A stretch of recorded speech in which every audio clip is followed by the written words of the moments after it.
Good morning, everyone. It's your boy Kasinal Koralian, and this is the old family car, a 2018 Kia Soul Plus. Up front, 2.0 GDI engine producing 161 horsepower, and of course, it is a front-wheel drive car, so very nice. And yeah, we also have a 6-speed automatic with a dual clutch system, very nice. Which apparently is called it's a Sportmatic, or Sportmatic manual transmission. I never seen anything like that in the manual, but I haven't really read it that much. Nonetheless, here it is, and y'all know why I don't have the engine on. Around October, that's I think when it all started to go bad, but let's get into the specs first. Also, this car was MSRP $20,400. After dealer fees, I don't know how much my parents paid because we don't have the window tag anymore, so big sad. But let's go into the features, I guess. I don't really start with this, but let's start with the engine. Since we have the Kia Soul Plus here, we have the 2.0 GDI engine, aka the G4NC, which produces 164 horsepower and 148 pound-feet of torque. It is also available on the Soul Exclaim. Kia used this engine from 2014 to 2019, and it can be paired with either a 6-speed manual or what we have here, a 6-speed automatic. And all in all, it does its job, well, until of course what happened here. Just bog standard. I also like the fact that you can go into manual mode, which is, well, something it amused me when I was a young kid. However, this engine of course is infamous, and well, we of course suffered a catastrophic engine failure, that being an implosion within one of our cylinders. But there's also other problems, like excessive oil consumption, engine stalling and rough idling, and just straight up the check engine light just activating for whatever reason, mainly sensors, emission issues.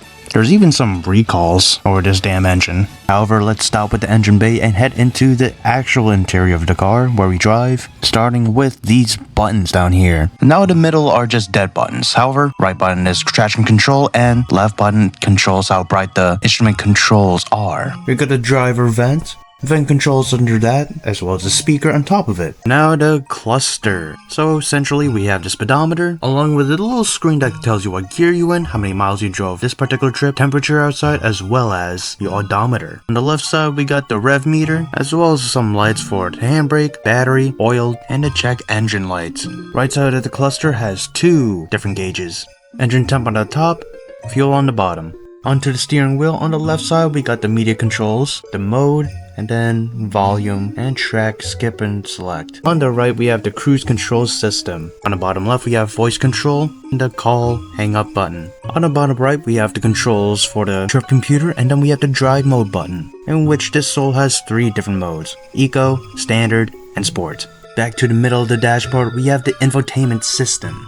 Of course, it handles everything from radio, Android / Apple, Auto, whatever the Apple version is, Bluetooth connection, time, stuff like that. On the left side of the tablet, we have the radio controls as well as the power and volume controls. On the right side of the tablet, we have miscellaneous buttons for the infotainment system as well as the radio tuner. Below the infotainment system, we have 2 12-volt cigarette lighter ports, a USB port as well as an aux port, and then a tray to hold whatever you want, mainly your phone, other small stuff. And you can see that it's really dirty. Then we have the tranny right here, along with the plus and minus dual clutch action, handbrake, and 2 cup holders. Here's the glove box, pretty nice. I don't know why there's that random ledge there. Onto the front passenger seat with the glove box. Pretty spacious, though it's standard as well and has a nice light. Another vent with flow control and a speaker again. Same setup as on the driver's side. And I just forgot about the door locks on my driver's side. I'm sorry. And not only that, you can also adjust the mirrors.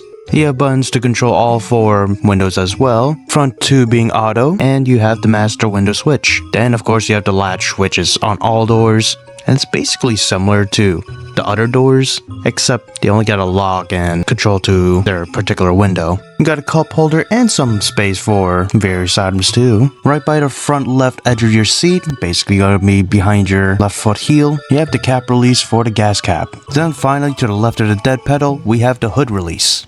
And we also have the keys. 2 of them. That comes standard. This is the one that we use most because, oh god, There, oh, there you go. Very nice. And let's see if it's smoother, somewhat. Smooth to put it back in. There you go. This one, I think this is mine, or the one that I kept. Yeah, it's starting to be less smooth, but there you go. Switchblade keys. But let's take a look at the back, see what that experience is like, since we actually have an interior. It's not like the motorcycle. Wow.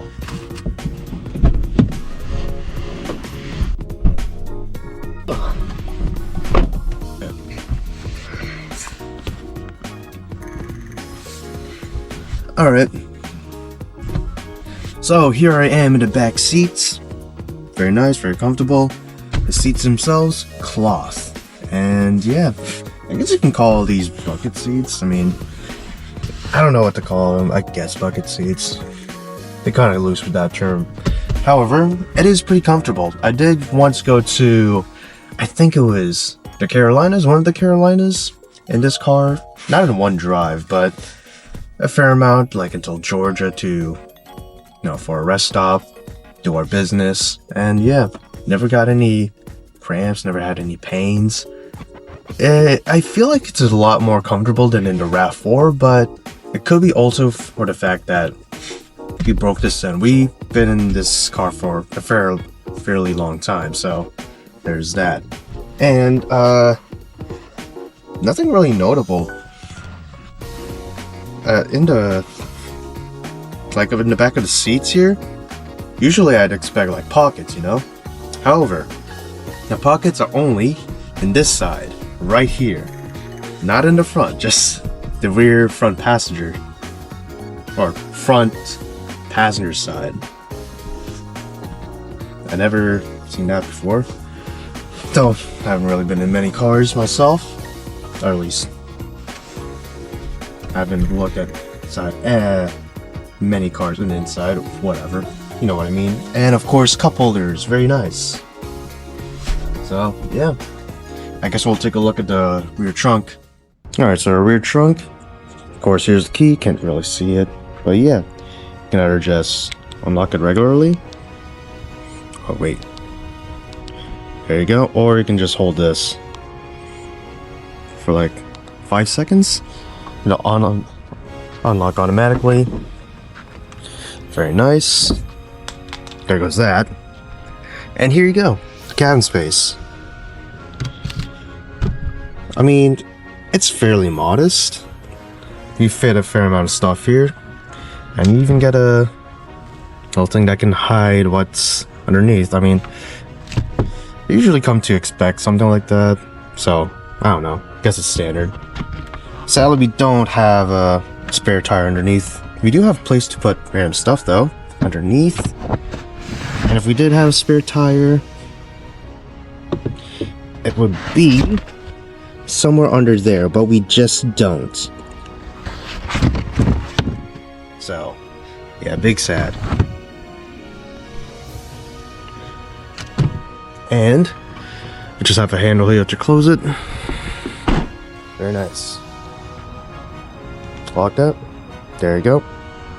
Right, so how do I personally feel about this car overall? I mean, the engine I think is, well, excluding what I think of it now. If it works and you replaced it, yes, that is a key word, I think it'll be fine. However, when will it shit the bed once again? That is the key question. Disregarding that, driving feel, pretty cool, pretty alright, standard. Sport mode, it's something. It is much more peppy than normal driving mode, which is to be expected. Eco drive feels a little bit more gas saving friendly as opposed to eco mode in the 2025 RAV4 that we have now, which is insane to say, but I have a feeling we just don't go to the pump as much when it comes to the Kia as opposed to the RAV4, like so far in our journey with said RAV4. Steering feel, pretty nice. It's looks, like you said, it's standard. It's not even sporty, so what can I say? The biggest thing about this is the space. It's a box on wheels, one of the last of its kind on the road, and it got killed off back in like 2025. You still see most of these around, mainly just the 3rd gens. And you know what? If you really like some room and you don't want an SUV,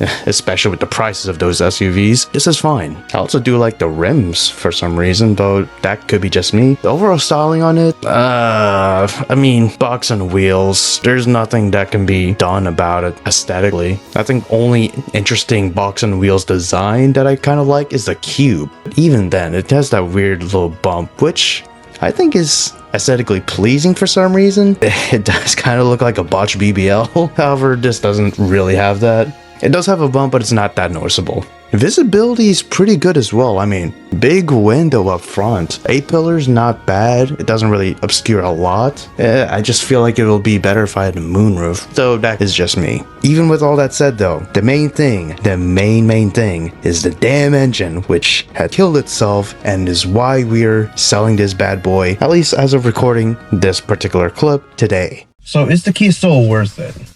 I mean, people have already got rid of their Kia Souls. Some people actually managed to get their engines replaced under warranty, though it does take some hassle, but I know that it can eventually be done. And sadly, we just didn't catch on for some reason. I mean, there were signs, man. But for some reason, we just misdiagnosed it, so you can say it's also our fault.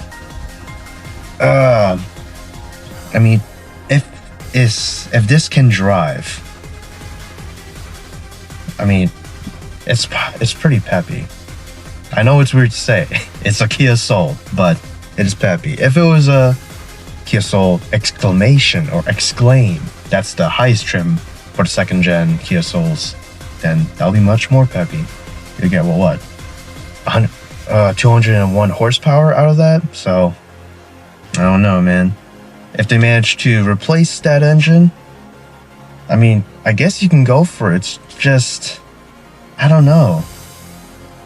I feel like it'll fail again. More likely it will fail if they just straight up put up another GDI engine. Sure, it has 0 miles, but once it hits 60, will it kill itself again? I don't know. I haven't really been keeping up with the GDI engines in general. I don't know if they fixed it or if just getting a new engine is the fix. So, very crazy. But if it does work, I think this will still be a good car. I mean, the RAV4, when I press on the pedal, it's a lot more responsive there, but it's a lot more jerky. So, there's that. This one's not as jerky, and it feels a little bit more sporty for some reason. I guess it's because of suspension, or I guess, I don't know, man. Throttle response is pretty nice, even in eco mode. I do like the controls. I can see everything. I can see the gauges, pretty nice. Sure, it doesn't have like the, what's that, the speed detector for the speed limits and stuff like in the RAV4, but that's fine. Sometimes I didn't go over it, but no, because I didn't really see it. But I'm starting to notice that in the RAV4, it sometimes misreads or straight up doesn't read technology. Anyways, yeah, everything is visible. Everything's nice. The engine, if it works, is all right. Even peppy, I mean. But it's up to you to take that risk. It did us fine until it exploded. Well, yeah, internally exploded, imploded. So, there's that. It does have ample cargo room. It did take us to different states in the past.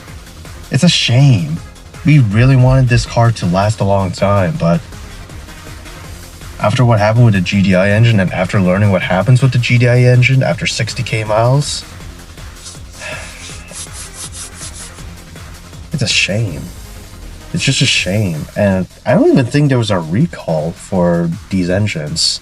I think the only recall we got was like for the airbags long ago, like, or 2-3 years ago, maybe. So, yeah. If you want this, just watch out, man. This is the biggest negative. It's the biggest negative. The engine will kill itself. I know I'm repeating myself, but it just has to be said. You gotta be cautious. So, with that, I think the only positives I can say is that there's good enough space. The seats are very comfortable. Engine, if it works, not too jumpy, not too not too jumpy, not too sluggish in my opinion. It's just right, or it's somewhat right. And the controls, if I can see them, feels nice. Also, one other thing is that the outplay was starting to be a little glitchy if you wired it up. Now I'm starting to think about it. So there's that. Engine problems, Apple Play. Though Apple Play will probably go away or be less responsive in the RAV4 too. Oh, man. Just be cautious. I'm pretty sure the Gen 3s, the Gen 3 Kia Souls from 2022 onwards, they fixed their problems. So, if you want to get a Kia Soul, get that. Or you can try to get the first gens. God damn, I don't know, man. Just be cautious. Be very cautious. Take this as a big warning. Anyways, I have nothing else to say other than y'all have a good one. And hopefully, if you do have a Kia Soul, hopefully you replace the engine under warranty. And if you didn't, just take caution. I don't know, sell it. I don't know, man. Peace out. Y'all have a good one. We're gonna sell this shit today.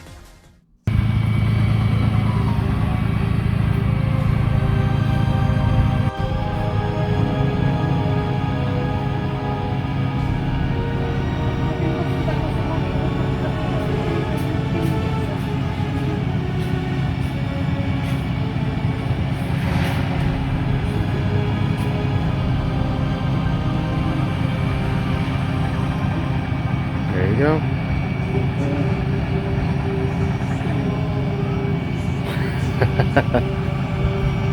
I could have used it for 15 years. I probably would have money. Yeah. And the fact, the thing though is the seats. The seats? The seats are comfortable, yeah. And not only that, it's so clean. It's not like the car that we got from, that was 2001, right? Mm-hmm. That was definitely more than 20 years.